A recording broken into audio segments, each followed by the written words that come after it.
You're now locked in with New Models. New Models reads.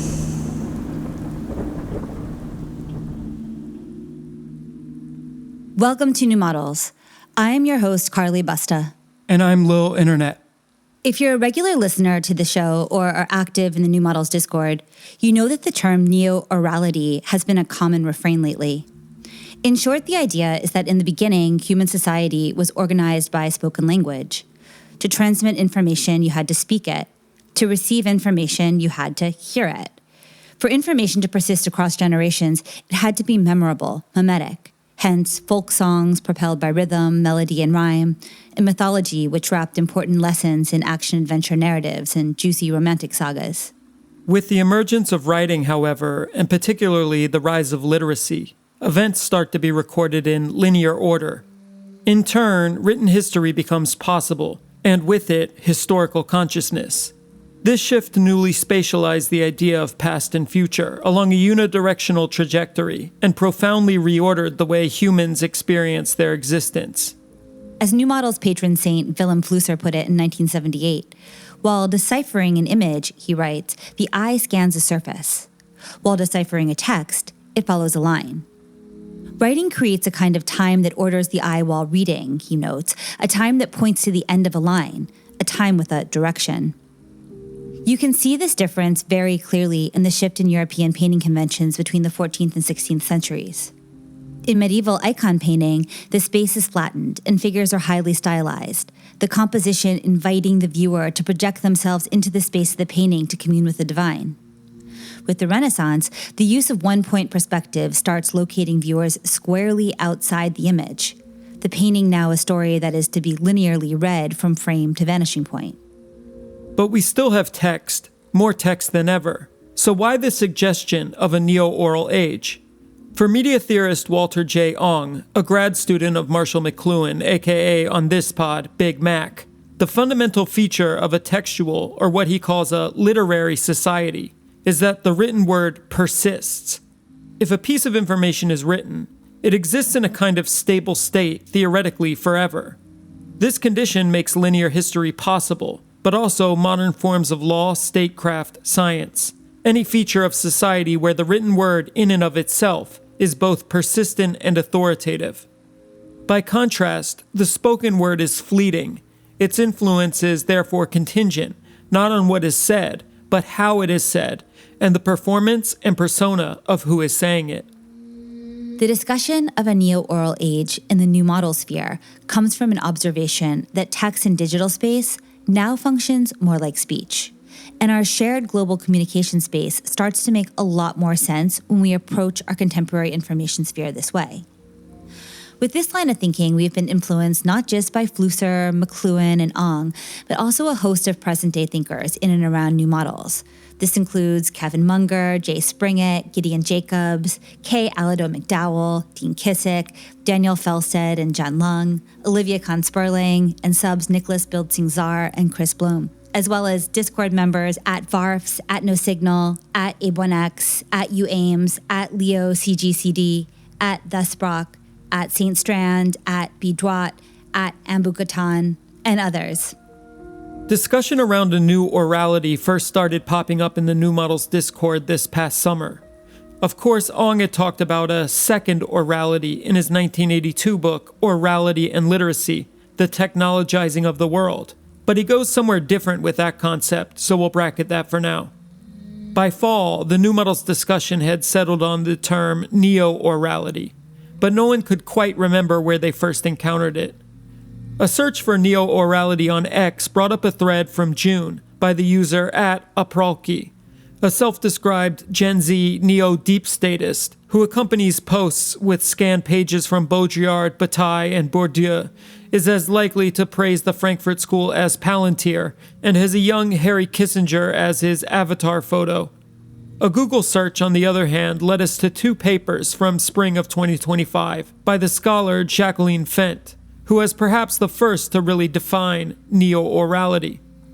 Fendt is an interesting figure in her own right, an Emeritus professor of strategy and entrepreneurship at ESCP Business School in Paris, and former Swiss national swimming champion, who has held executive positions in the healthcare, tech, and shipping logistic industries, founded a VC firm for bio and nanotech startups, and currently helms Cybetica, an AI-driven digital health company.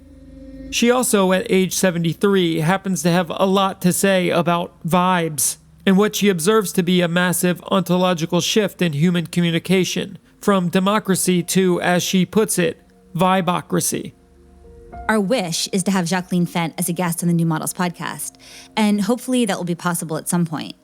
In the meantime, we are using this episode, broken into 2 parts, to share with you some excerpts from her twin journal articles on Neo-Orality. The full texts are linked in the show notes, and we highly recommend reading them in their original form. However, in the spirit of the neo-oral age, we are circulating some selected spoken excerpts here with the hope that they might be as big of an unlock for you as they have been for us. For part 1, we have excerpted passage from an essay published with the Creative Commons International Attribution 4.0 license by the Open Journal of Political Science, Volume 15, Number 3. It was published on May 31st, 2025. The piece is titled Democracy, Neo-Orality, and the Unraveling of Political Norms. What can we social and political scholars do? Professor Jacqueline Fendt is the author, and it is read and produced here by New Model's own Lil Internet.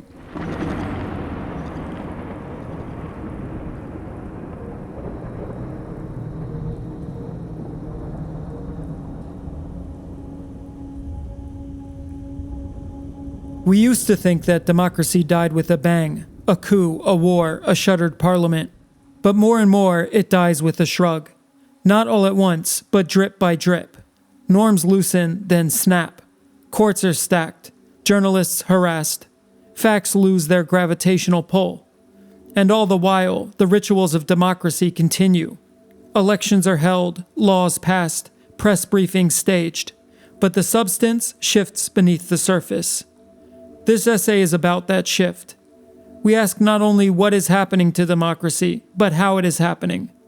What kind of cultural, epistemic, and legal transformations underwrite the slide from liberal democratic norms toward performative authoritarianism? What role does our evolving media environment play? And what might social and political science contribute when truth, legality, and deliberation are no longer common currency? Rather than identifying a single cause, we observe overlapping dynamics that have collectively transformed the conditions of political possibility. Democratic erosion is well documented. Bermeo defines the process as the state-led debilitation or elimination of the political institutions that sustain an existing democracy. Unlike earlier periods, today's erosion rarely involves overt coups. Instead, leaders are elected fairly, then proceed to hollow out the systems that constrain them. Mutual toleration and institutional forbearance, the democratic norms that keep partisan conflict from tipping into constitutional crisis, are now in short supply. And yet something more elusive is at play. The procedural skeleton of democracy often remains intact, but the animating spirit, truth-seeking, norm observance, civil responsibility, feels absent. This is not simply political decay, it is epistemic unmooring. As Lerman and Lindbergh observe, contemporary leaders have become increasingly adept at simulating democratic practices while systematically undermining them. Post-truth politics is not a side effect of democratic decline, it is one of its engines. The Oxford Dictionary defined post-truth as relating to situations where objective facts are less influential in shaping public opinion than appeals to emotion and personal belief.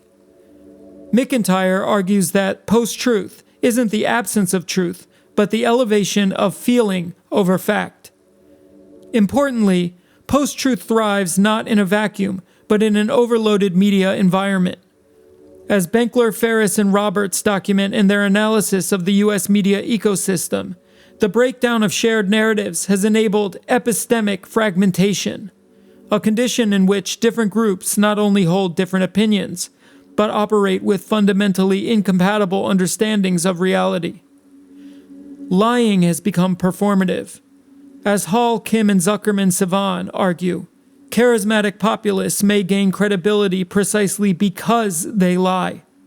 The lie is not read as deception, but as defiance. The transgressive behavior of such leaders signals authenticity to their base by demonstrating a willingness to challenge norms. The result is a political culture in which lying becomes a badge of loyalty, not a liability. Here, post-truth is less a strategy than a cultural mood, a kind of epistemic ambience in which emotional resonance trumps verification. As Papacherisi suggests, publics today often affiliate not through shared facts, but through affective atmospheres, ambient affiliations that shape how people feel politically rather than what they think. In this landscape, truth is no longer a benchmark, it is a vibe. The implications of post-truth politics extend far beyond national borders. When epistemic fragmentation becomes a governing strategy, diplomacy itself begins to falter. Trust, so fundamental to international cooperation, relies on at least a minimal agreement about facts, timelines, and intentions. That foundation is now crumbling.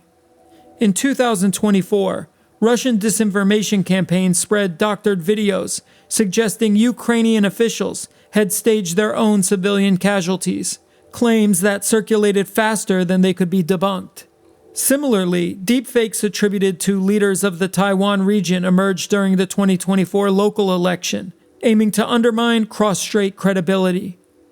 These are not merely information attacks. They are assaults on shared reality. They weaponize the post-truth condition by injecting doubt into already fragile diplomatic channels. The result is a form of epistemic warfare, in which ambiguity itself becomes a tool of statecraft. At the same time, the collapse of shared narratives weakens multilateral institutions. During the 2023 UN Climate Summit, disagreements over climate financing were exacerbated by viral misinformation that falsely claimed Global South leaders had misused previous aid. Though quickly refuted, the claims reshaped the negotiation dynamic in real time. In a post-truth environment, strategic lying and performative contradiction are no longer diplomatic anomalies. They are normalized tools of influence. International relations now operate increasingly within a post-factual arena, where soft power becomes mimetic and credibility is performative, not institutional. No figure embodies this transformation more completely than Donald Trump, the genre's archetype, its performative prototype, its form. His political power was never grounded in institutional fluency or empirical coherence, but in his ability to dominate the affective atmosphere. From claiming that he won the 2020 election by a landslide, to suggesting that COVID-19 might be treated by injecting disinfectant, Trump's statements were not missteps. They were performative declarations, calibrated for emotional impact and viral uptake. These spectacular untruths served a dual function. They signaled tribal loyalty, truth as vibe, not verification, and they acted as tactical distractions, flooding the attention economy and forcing media and institutions into a reactive posture. In post-truth politics, distraction is not incidental. It is the terrain. Trump didn't dismantle norms through logic. He outpaced them through velocity and overload. His authority emerged not despite post-truth conditions, but because of them. For younger generations, democracy is increasingly encountered as spectacle, contradiction, or meme. Civic trust doesn't collapse in dramatic moments. It decays through digital osmosis. In a post-truth world, the very tools of civic learning feel mismatched to the emotional pace of political life. What erodes is not just trust in institutions, but the capacity to imagine democracy as something slow, collective, and real. To understand this shift, we must move beyond content and look at form. Walter Ong described the profound cognitive and social changes ushered in by literacy, especially print literacy. abstract thinking, linear logic, and a preference for detached reason. In contrast, oral cultures favor performance, immediacy, and group memory. With the rise of digital platforms, YouTube, Twitter, X, TikTok, we see a return to orality, albeit in a new technological key. As Postman warned, television had already begun shifting politics from exposition to entertainment. Today, that shift is total. The dominant media forms reward spectacle over coherence, emotional resonance over argument. We are entering a phase of secondary orality, Ong's term for media environments that simulate orality's characteristics within literate societies. By neo-orality, we mean not just a return to oral habits, but a deeper epistemic shift. It privileges immediacy over reflection, presence over argument, and shared emotional resonance over detached verification. Unlike classic orality, which relied on embodied presence, neo-orality travels across screens, memes, and live streams. Some examples. In early April 2025, U.S. President Trump announced sweeping new tariffs, describing U.S. trading partners as nations that had screwed us for decades and were now kissing our ass to avoid economic punishment. More than just rudeness, this discourse is part of a broader epistemic and aesthetic shift. Delivered in a rally setting and quickly circulated as short video clips, the statement was not a policy explanation, but a performative act of vengeance, a visceral staging of dominance designed to elicit tribal cheers rather than economic understanding. This is not just populist bluster. It is textbook neo-orality. The language is affective, unfiltered, and designed for immediate mimetic transmission. The performance bypasses deliberative reasoning and instead enacts a spectacle of grievance and domination. It collapses the distinction between foreign policy and personal insult and replaces policy deliberation with affective posturing. Here, the truth value of the claim is irrelevant. Its power lies in the visceral affect it produces, what Ong might call a resonant utterance that activates a loyal audience through shared emotional cues.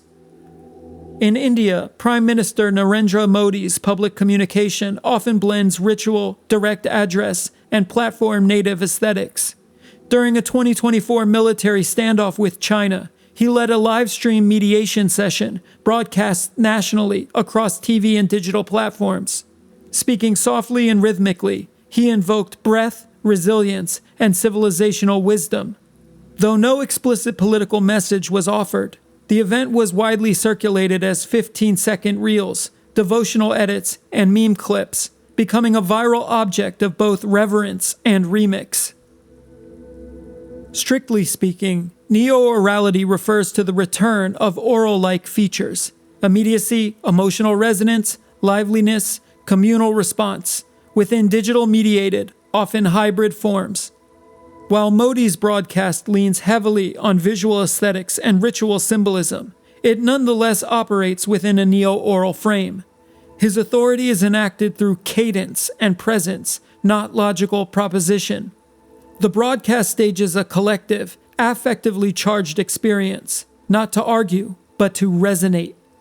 As with other neo-oral forms, its epistemic mode is ambient rather than declarative. It draws audiences into a synchronized national affect in which belonging is performed rather than reasoned. Neo-orality is not a Western anomaly. It is a transcultural media condition rooted in platform infrastructures, affective economies, and the post-print collapse of epistemic gatekeeping.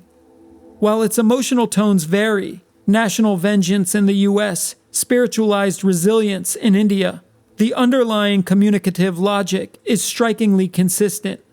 This is not about culture, it is about infrastructure. The affective, real-time, and highly performative logic of neo-orality flourishes across contexts because it is amplified and shaped by global platforms that reward virality over coherence, resonance over reason. Publics increasingly form not through deliberation, but through affective attunement. a shared sensibility sustained through images, gestures, and digital proximity. In this sense, Neo-Orality is not merely a return to earlier oral traditions, but a global mutation of political discourse, digitally mediated, epistemically unstable, and profoundly shaped by the emotional architectures of our time. Neo-Orality's political implications are profound. It collapses the distance between spectacle and truth, compresses deliberation into performance, and replaces the ethos of persuasion with the affective pull of belonging. This is not just a new media form, it is a new condition of knowing. The consequences for democratic discourse are profound. Politicians succeed not by persuading across lines of difference, but by performing loyalty to a tribe. Rational debate gives way to mimetic warfare. Argument becomes vibe. While epistemic ground shifts, legal architecture is also being repurposed. Chappelle calls this autocratic legalism, the use of law to entrench illiberal rule. Unlike classic dictators, today's autocrats do not burn constitutions. They rewrite them, stack courts, and criminalize dissent through plausible-sounding legislation. Tushnet notes that the very tools of liberal constitutionalism, judicial review, emergency powers, prosecutorial discretion, can be redeployed against the democratic project. The law becomes not a check on power, but a mask for it. As Ginsburg and Hook put it, democratic erosion is legalistic. It proceeds through laws and courts, not tanks in the streets. The effect is disorienting. Citizens are asked to trust systems that appear procedurally sound, but substantively rigged. This further erodes legitimacy, feeding the post-truth vortex. It is striking how quickly the climate crisis, once an incontestable pillar of public concern, has faded from political discourse. Not because the problem has been resolved, but because it has become unspeakable within the prevailing political mood. Despite unprecedented wildfires, droughts, floods, and planetary temperature records, political rhetoric around climate has become muted, hesitant, even evasive. What was once framed as a civilizational imperative now often feels like background noise. The disappearance of climate urgency from mainstream political discourse, we suggest, is not an accident. It reflects the convergence of several forces: the rise of post-truth political strategies, the saturation of public attention by competing narratives, and what Ghosh has called the Great Derangement, the collective inability of modern political systems and storytelling forms to grapple with the scale of ecological collapse. The urgency has not gone away. Only our capacity to metabolize it in public life has. Moreover, the climate crisis disrupts the temporal logic on which most liberal democracies rely. It demands action across decades, even centuries, in systems structured around short-term elections and media cycles. As political theorist Clark argues, modern governance is fundamentally unprepared to engage with deep time and planetary volatility. The result is a drift toward denial, not always explicit, but structural. When behaving like a pig becomes culturally permissible again, it's because the moral infrastructure that once framed restraint as virtue has been destabilized. The climate crisis exemplifies this new cultural mood, not one of confrontation, but of evasion. Climate science rarely exists in isolation. It intersects with other post-truth and populist discourses in ways that make environmental urgency politically unspeakable. Populist leaders often frame ecological concern as elitist or anti-growth, casting climate action as a threat to national sovereignty or working-class identity. In 2023, Italian Prime Minister Giorgia Meloni dismissed EU climate goals as ideological luxury that would punish our farmers and benefit China, a reframing that aligned planetary urgency with external threat and internal betrayal. At the same time, aestheticized political movements displace ecological narratives with emotionally charged spectacles, from border security to culture wars, that monopolize public attention. Within this discursive economy, climate becomes structurally invisible, not because it is denied outright, but because it fails to compete in an affect-saturated, zero-sum media environment. The result is not silence in the literal sense, but discursive crowding, a drowning out of the planetary by the performative. In this way, climate politics exemplifies the core post-truth condition. It is not just what gets said, but what can still be heard. Climate politics is thus not merely one policy domain among others. It is the mirror in which we can see most clearly the entanglement of narrative, emotion, legality, and institutional decay. If democracy struggles to speak about the planet, it is because something deeper has been lost in its capacity to narrate the future.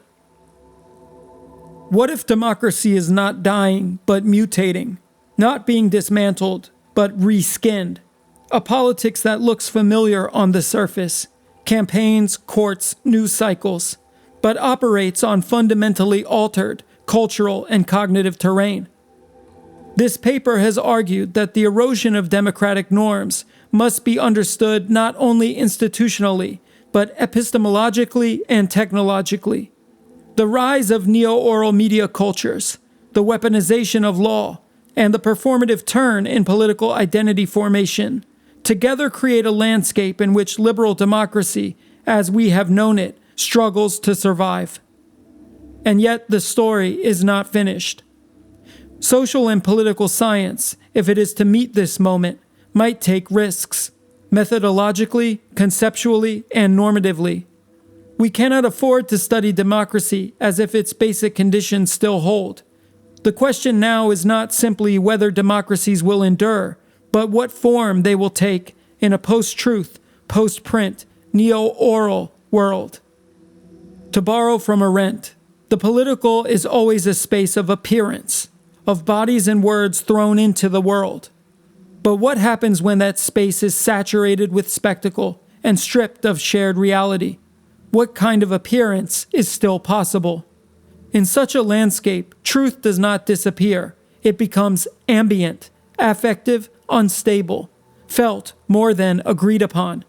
The challenge, then, is ontological as much as institutional, not just to preserve democratic procedures, but to reimagine what it means to appear together in a shared world. If truth is now vibed rather than verified, and if belonging is staged rather than negotiated, then the political scholar's task may be less to resolve contradictions than to dwell within them, to trace with care the contours of the mess. Some may argue that liberal democracy, once a powerful engine of emancipation, is reaching the limits of what it can offer. In its place, new political imaginaries are beginning to surface, from radical municipal experiments in local self-governance to indigenous traditions that center reciprocity, relational accountability, and ecological balance. These emerging models are less anchored in the abstract, individualist logic of print-based modernity, and more in collective, situated ways of knowing. Though still on the margins, they trace the contours of futures not yet dominant, but already in motion, demanding our curiosity, our imagination, and perhaps our allegiance.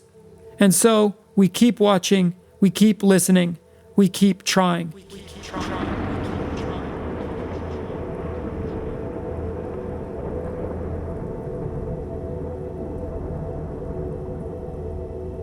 This has been an episode of New Models Reads, featuring the essay Democracy, Neo-Orality, and the Unraveling of Political Norms by Professor Jacqueline Fendt, which was published May 2025 in the Open Journal of Political Science. The full text is linked in the show notes. With part 2 of this New Models Reads episode, we'll bring you a second closely related essay by the same author, Jacqueline Fendt. This one titled Beyond Wicked, Vibocratic Problems in the Post-Truth Era, and it was published a month later. As always, thank you for listening. Next up, and potentially capping this fall's capsule on the neo-oral turn, will be a great and sweeping conversation with theorist Jay Springett, who has just completed a new book titled Slot Machines of Loving Grace. Plus, much, much more in the new year, perhaps even in American Diaries. Let's see. That's all for now. Part 2 of Neo-Orality coming shortly, and see you next episode.